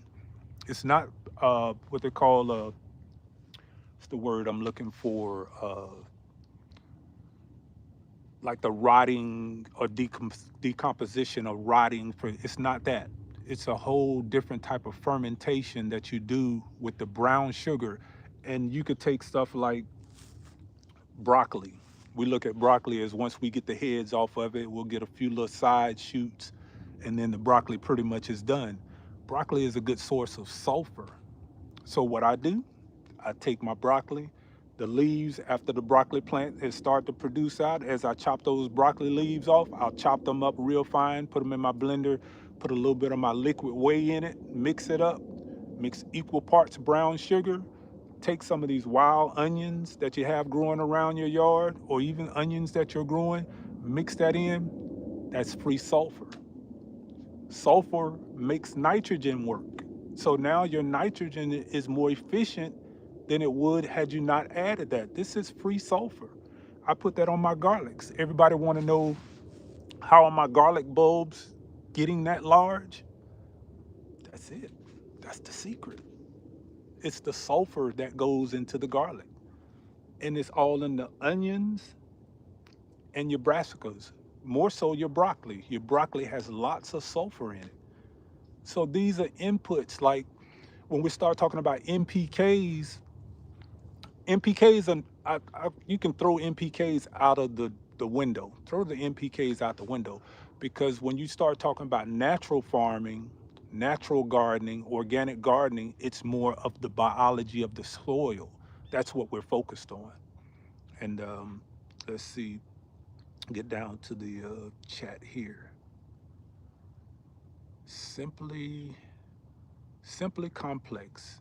Be ready. You don't have to get ready. Be ready. That's right. Simply complex says be ready and you don't have to get ready. And that's what growing the alfalfa is about. The alfalfa right now, of everything in my garden, my alfalfa patch is the most important thing that I'm growing right now, because I'm looking for that alfalfa to be my sustainable closed loop system. When I add the alfalfa to my Mexican sunflower and my comfrey, you got everything you need. You have everything you need to fertilize your garden. Everything you need. And we can close the loop. We can stop spending that extra money, and now that garden is starting to put back in. Even when we go back to to the garlic again. The garlic, and just, I mean, most of you guys on here probably purchased some garlic from me. That garlic made me well over $3,000 last year. It's only my third year really into this garlic thing, but I made over $3,000 just with garlic, growing garlic. So when we start talking about the garden feeding our family, it's not necessarily what you put on the table, but what we can supplement that can put on the table. So $3,000 added to your grocery bill in a time where finances might not be as good as it was. Hey, there it is. You offsetting your income. We have to start getting a little more creative in how we approach this whole gardening thing. So reaping what you sow. That's right. Alfalfa, Tina NG9 up asks alfalfa and Mexican sunflower. Mexican sunflower, not the ones that we grow, the little pretty plants that look. Mexican sunflower gets probably anywhere from 10 to 14 feet tall and probably bushes out to about 4 feet wide. It grows in a clump. It's Tithonia diversifolia is the botanical name. Tithonia diversifolia. It's it's the biomass that you need to go into your garden. That's the nitrogen that you need. Peanuts. Peanuts is a great source of nitrogen. I make peanut meal. Peanut meal has a, going back, if we're looking at the nitrogen input, peanut meal has a 822 NPK, very high in nitrogen. You take the nitrogen, you take the peanuts, I have an oiler that I can put the peanuts in. It grinds the peanuts, extracts the oil out of it. Now I have oil that I can cook with, oil that I can use for my insect sprays. Everything in here is about, what's up, growing what I eat, my brother? I appreciate you for coming in. We're just in here just talking this morning. My garlic from you is doing, the analytic gardener says her garlic is doing amazing. Analytic gardener, take some of your broccoli leaves and again, chop them up. Take some wild garlic or wild onions from around your garden, chop them up, put them in a blender, and mix them equal parts, 50-50 brown sugar. Put a little mesh top over it. You don't want to seal it. Put a mesh top over it and let it sit for about 2 weeks.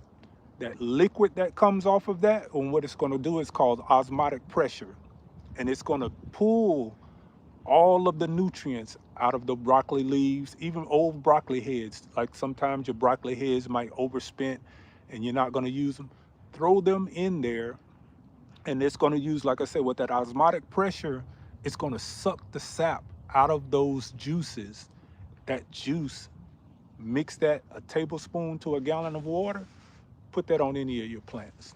Watch them babies jump, especially that garlic. I'm giving y'all the jewels, man. That's how those garlic cloves get that large. Those are little things, man, just asking the right questions. Let's see.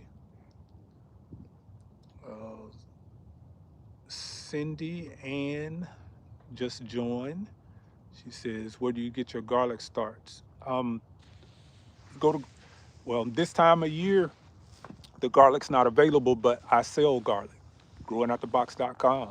If you look on there, every year after we harvest our garlic, I put it up on growingoutthebox.com. The garlic usually sells out within 2 weeks. That's how fast it goes. Quite a few people in the garden community that's probably in the chat right now has some of my garlic and the elephant garlic cloves. I still have a few of them that, I mean, I planted 500 cloves this year, 500 cloves this year. And even things like the corms from the elephant garlic, analytic gardener, when you get those corms, that's what I was showing you in the other garlic bed. Matter of fact, right here in this garlic bed right here, the corms is going to quantify your garlic harvest. So let's say, for example, you take one clove. One clove next year is going to equal one bulb. That one bulb of elephant garlic, now I'm speaking of elephant garlic, is going to give you 3 to 4 more cloves. Now, attached to that elephant garlic bulb, it's going to be about 4 to 5 corms. They look like little hard versions of a bulb, they look like little hard seeds. Those are your seeds for the following year. And what they'll do is they'll turn into a round, which looks like an onion. You keep that in the ground for 2 seasons, it'll split into another garlic clove. So you're looking at the time, yeah, you might say, oh, that's a long time to wait. But you're talking about you could take one garlic clove and turn it into 15 garlic bulbs in 2 years. That's how I took 56 cloves and 3 years later able to plant 500 cloves, sell half of it, and still make a profit. Come on now, y'all work with me. There's a little thing over there on the side. Y'all hit those hearts. Not the heart in the chat. Y'all hit the hearts and make those bubbles go up because that's what makes the chat jump. And they start sharing out the live. But that's the whole thing. It's like there's so many other different ways we can generate. And like this year, right? Curculio bug. When Broke was talking about that. I don't know if Broke Farm is still in here. The curculio bug in our plums. I had my first harvest of my 3rd year plum tree. Yeah, there you go. Make those hearts go up because that's what shares the live out. The curculio bug in my plum tree. I threw out all those plums. How stupid of me. How stupid of me. How often do we come out to our garden and we see all of our plums laying on the ground and we just discard them or just let them stay there and decay? Take those plums, take the pit out of it, mix some brown sugar and those plums, it's going to do that thing again, just osmotic pressure. It's going to suck all the juice out of that. And the juice that remaining is some of the best fertilizer you want to put on your plants. That's going to be full of all the bacteria that you need to grow like your flowering plants to produce more fruit because you're growing it from the actual fruit. That's where the plant is putting all of its energy at, into the fruit. And instead of you throwing those fruit away because you're looking at it, they might have insects in it or there might be a bug bite, that's fertilizer. Who would have thunk it? I mean, I get geeked up on this stuff, man, because it's amazing.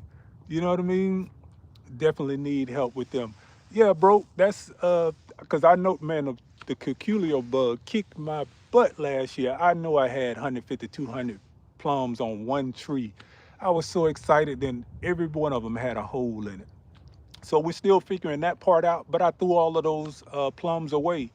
And then as I started doing more research into the cochlear bug, I started running up on uh, different type of ferments that you can do to use all of that waste. Because that's what we just did. We just threw all of that stuff away when that was a valuable resource.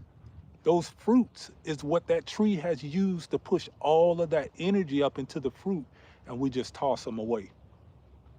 50% brown sugar, remove the seed out of it, and blend it together. You got some of the best fertilizer in the world for your flowering plants. This thing's getting easy, man. These are the things that they're not telling us because it's too easy. We will literally break the whole market. Isn't that what we want to do?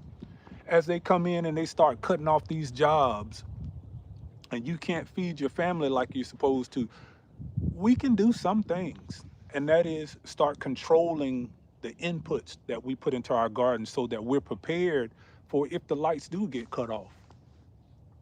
You know, we got to be prepared. And that's what I'm doing, man. 2020 was an eye opener for me.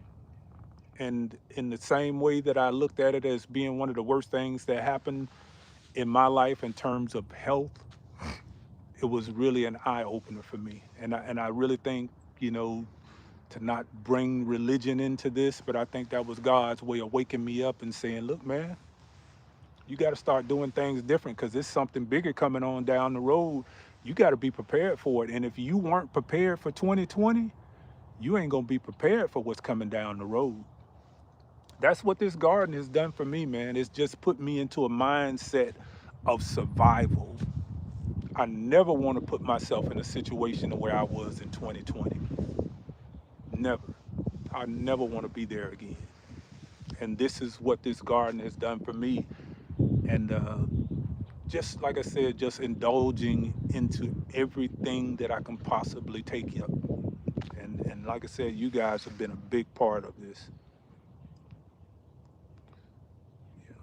Shelly Homestead Hideaway says she loves the fence. Yeah, this is my little zen area of the garden. I kind of give you a little pan of it. That's my Buddha right there.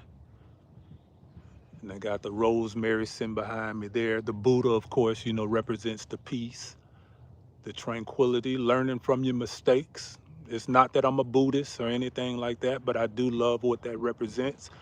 The Buddhist represents all of our flaws, you know, embracing your flaws. The rosemary, that's a semblance of a remembrance.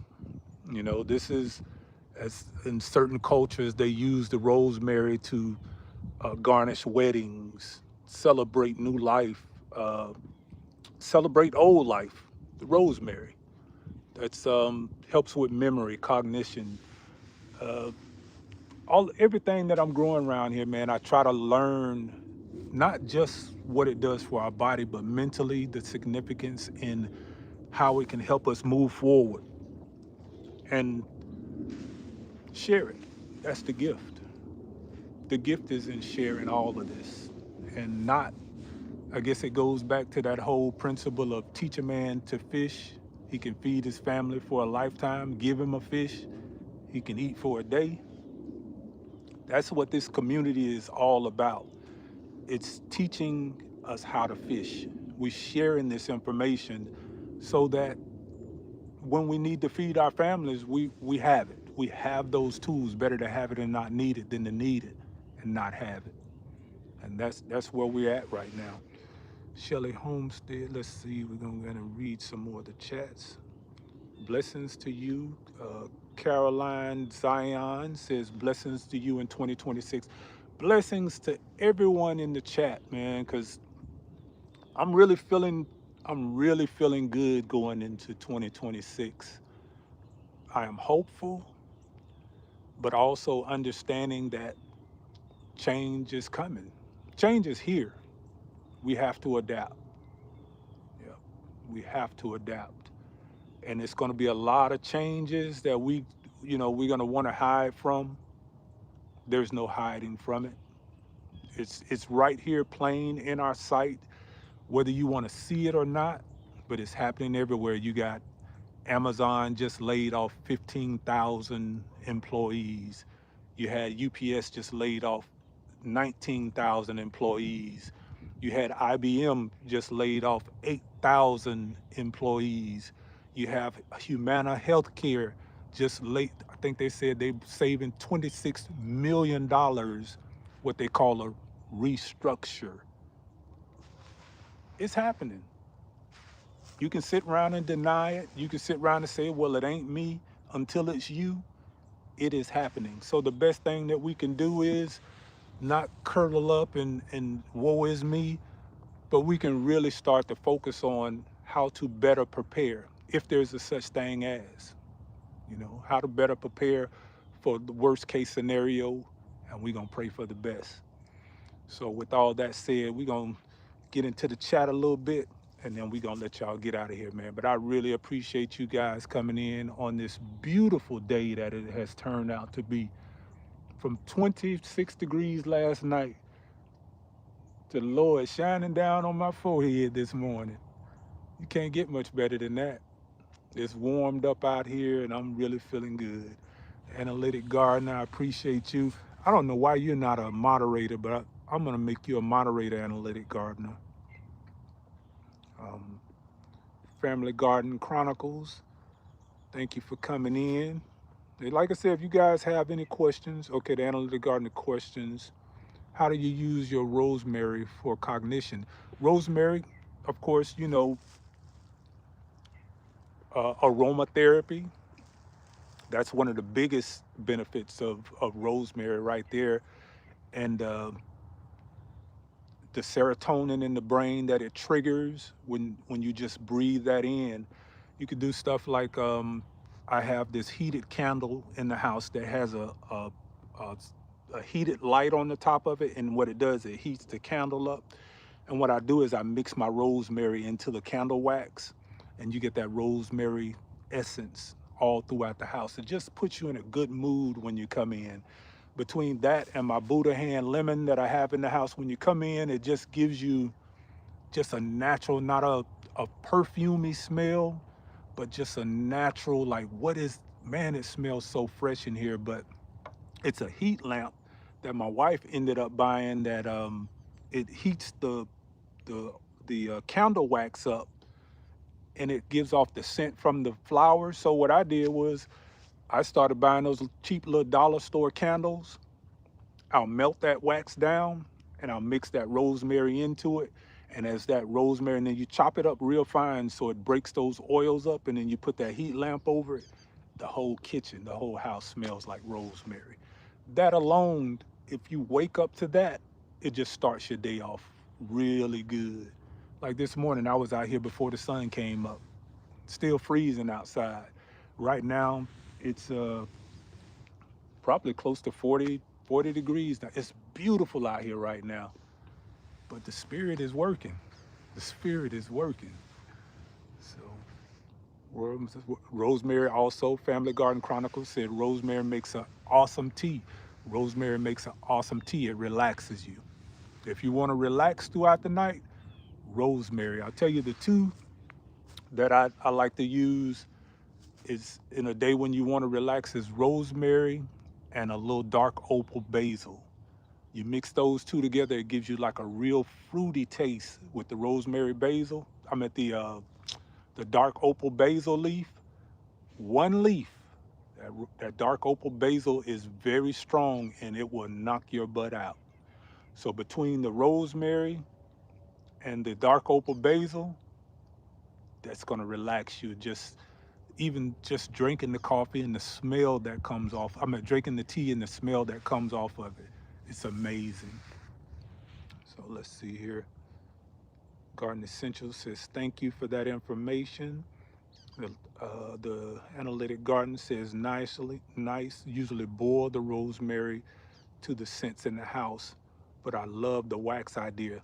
The wax idea, I'm telling you, you're gonna have that smell all throughout the day. I do that with rosemary and my what's the other one over there? The I can't call the other plant right now.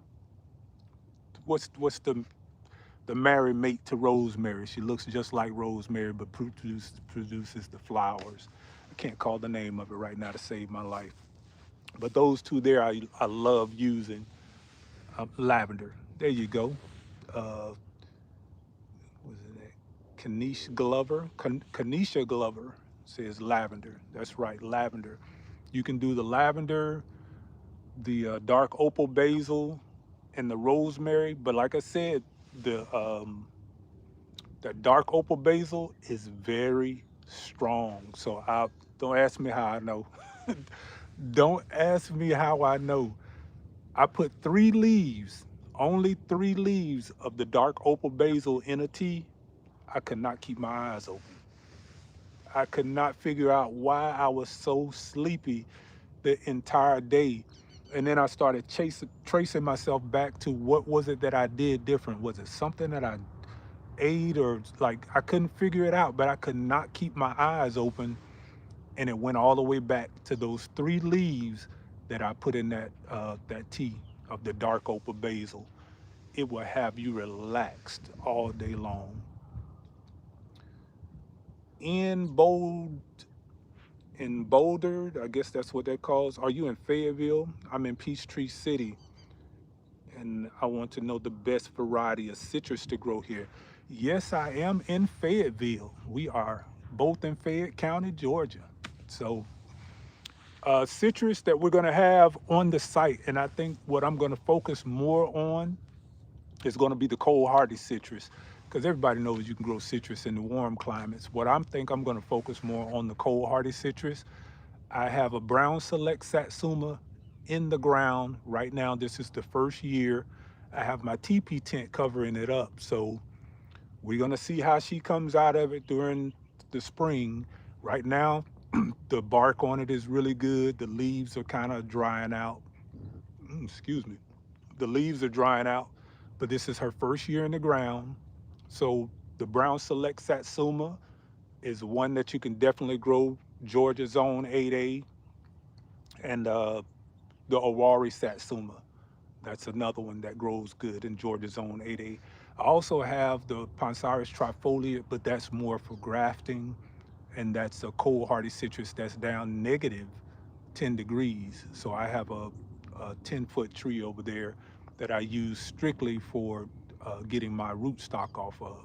And you can graft any of those trees that you have onto that Pansaris trifoliate, unlimited stock of citrus. So let's see who else. Let's see. All right. Family Garden Chronicles said that they're a neighbor in Clayton County, South Jonesboro. Yep, I used to live off of Taylor Road in Clayton County at a townhouse off of Taylor Road in Clayton County, uh, probably about 20 years ago when I first moved up to Atlanta. That's when I had that. So yeah, I know exactly where you are, Family Garden Chronicles. Let's say Linda. Well, I'm trying to grow suggest black opal basil for sleeping. Thanks. Yeah, another friend of mine, his wife was she was having real issues with sleeping, and she was doing uh, some type of cold medicine every night. That he kind of confided in me, and I wouldn't say a name, but he was confiding in me, and he was saying that he wasn't really thinking that what she was doing was safe, and if I knew of anything that would help her sleep at night and get her to stop taking that NyQuil, and I introduced them to that dark opal basil, and he was just, hey man, I really appreciate that. This has helped so much. She's sleeping at night. It helps her relax. Dark opal basil. It's a really strong herb, so I want to say do your homework, do your research. This is not my advice to you. I'm not a medical doctor. I'm just saying the effects of it. You have to make sure that it works with you on any medication. I'm on no medication, so A lot of this stuff I can do without having any reactions, but dark opal basil, yeah, it's really good. Um, buckhorn. A. Jones says Arona, Arona berry, sea buckthorn do good for colds. Super berries. Yep. Invisible Man says hello. What's going on, Invisible Man? Let's see here. Yana Watts says I'm in Georgia, Zone 8A, North Carolina. Will those citrus grow up there too? Yes, they will. Yep. As a matter of fact, Stan the Citrus Man in want to say he's outside of what part of South Carolina? He's a little bit outside of Columbia, South Carolina. That's where I got my brown select satsuma from. And his brown select satsuma, that all of these trees come off, because once you buy citrus, they're basically clones of other citrus trees. They come off of his tree, and his trees have gone down to 8 degrees. When we had that 8 degree freeze, I think maybe about 5, 6 years ago, his trees made it through that 8 degrees. So brown select satsuma, yes, will grow in zone 8A, 8B and above. Sevens, I'm not sure about, but I definitely know. And again, I have mine in the ground, so we're gonna see how it does. We've been down to 19 degrees. It's been the coldest that we've had here in Georgia zone 8A. But my brown select satsuma in the first year in the ground, she's got a little protection over her, but she's still kicking. So if we make it through this winter, it's smooth sailing. After that, she's already adapted. And what I'll do is, once we start getting this weather break, I'm going to give her a real good mix of that fulvic acid extract. We're going to hit her with some citrus tone to really get that soil going good. And if she makes it through this winter here, you don't have to worry about it after that. They're established. It's the first year that you're going to have the most problems with them. Let's see here. Let's see if I can refresh this thing again.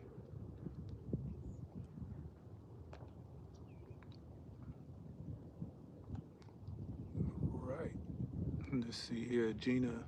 This has been an amazing live, family. Yes, and I'm about to get out of here. So I appreciate you guys for coming in. We had up to 96 people in the chat this evening, or this morning, what I'm saying.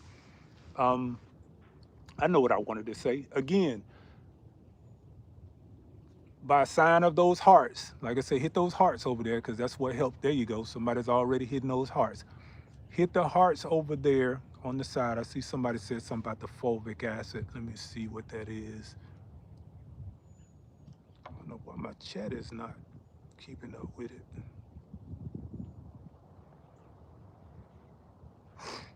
Leesboro, Georgia.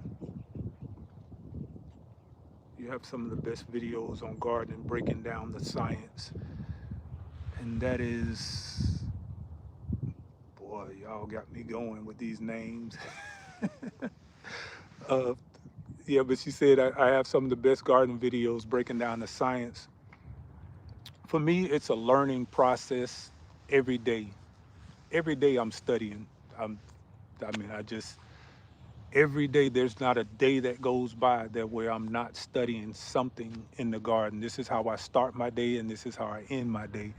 All of my pastime, I'm studying what I'm doing out here in the garden. So I think officially you might put 2 years in. All of this is the result of putting that goal in mind to say, I want to learn one new thing a day. That's it. One new thing a day. That's been my goal for the last 2 years of being out here in the garden. I want to learn one new thing a day about the garden. And that one new thing always turns and spirals into something else. So when you start looking at what fulvic acid extract is, why does it work? Then you start asking one question after another question. And every time you answer another question, you discover another thing that makes you ask another question. And that's how we got to where we are right now, to where, I don't know, man, I just find it amazing, fascinating the things that we can do out here in the garden, and how we can really control a lot of this stuff on our homes, just growing certain plants. And we can reduce our our dependency upon the system. Because what's happening right now, I believe that the system is really squeezing us from the top down. And it's crazy that we sit and we pretty much are like sitting ducks right now, because we're steady feeding the very system that's taken away from us. For all the people that have lost jobs, sending blessings out to you going into this new year, to where we got to make this thing make sense. We really have to make it make sense. And I just want to do my part. My part is digging into the books and learning as much as I possibly can. Not saying that I'm trying to be a scientist or anything like that, but I just want to know. I want to know more than what I knew yesterday. And every day that I wake up, that's my goal, to know more than what I did yesterday, to just be a better version of myself each and every day, and to share that with you guys. And on that note, I'm going to say thank you guys for sitting out here chatting with me. I like this little spot right here. I might do a little more chatting live from this little spot. I'm feeling the little rosemary in the back, and I probably, like I said, get my little booty. Yeah, okay. I like that. I like that.